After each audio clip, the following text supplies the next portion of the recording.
যে কোনো ব্যবসা বা আয়ের মূল সূত্র হলো যেখানে মানুষ বেশি সেখানে টাকা বেশি।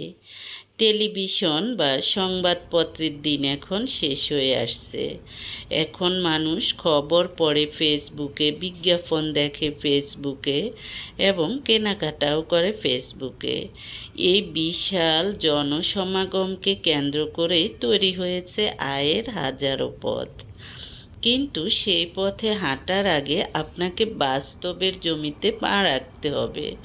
অনেকেই ভাবে ফেসবুকে ভিডিও দিলেই হয়তোবা আপনার ইনকাম শুরু হয়ে যাবে। না, আপনি যেমন প্রতিদিন অফিসে যান, নির্দিষ্ট সময়ে অফিসে যান, ফেসবুকও তেমন আপনি রেগুলার কাজ করতে হবে।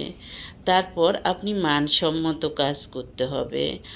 যেদিন দেখা যায় যে আপনার ভালো লাগে আপনি সেদিন কাজ করবেন, যেদিন ভালো লাগে না সেদিন কাজ করবেন না। এরকম হলে ফেসবুক আপনার আইডিটাকে ভালো নজরে দেখবে না। তাই যারা কিন্তু সফল হয়েছে তারা খারাপ লাগলেও প্রতিদিন নির্দিষ্ট টাইমে কাজ করে এবং যেরকমই লাগুক কাজ করে।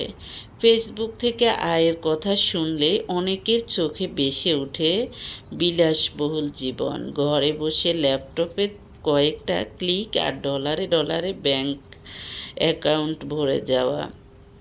ইন্টারনেটে ছড়িয়ে থাকা বিজ্ঞাপনগুলো আমাদের এইভাবেই স্বপ্ন দেখা, কিন্তু বাস্তবতা এর ঠিক উল্টো। ফেসবুক থেকে আয় করা কোনো লটারি নয়, এটি একটি স্কিল বা দক্ষতা। আপনি যেমন চাকরিতে যোগ দিলে প্রতিদিন কাজ করতে হবে, মাস শেষে বেতন পাবেন, ফেসবুকও ঠিক তেমনি। অনেকেই বিজ্ঞাপন দেয় ডিসকাউন্ট, সর্বনিম্ন এত, নির্দিষ্ট সময়ের মধ্যে এত ফলোয়ার আপনি কিনলে এত টাকা, এত টাকায় এত ফলোয়ার কিনতে পারবেন। এগুলো হলো সম্পূর্ণ ভুয়া, কারণ এগুলো হলো ফেক আইডি। এগুলো কিন্তু আপনি সাধারণত এগুলো ইনঅ্যাক্টিভ আইডি। আপনি এই ধরনের ফলোয়ার কিনলে কখনো আপনার আইডিতে আপনি ভালো রেসপন্স পাবেন না, কারণ ওরা আপনার ভিডিও দেখবে না। কিভাবে? কারণ ওরা তো হলো ফেক আইডি। এতে আপনার পেজের রিচ চিরতরে কমে যাবে। তাই কখনো ফলোয়ার কিনবেন না টাকা দিয়ে। আপনি ভালো ভালো ভিডিও দিবেন, তখন মানুষ আপনার ভিডিও এমনিতেই দেখবে।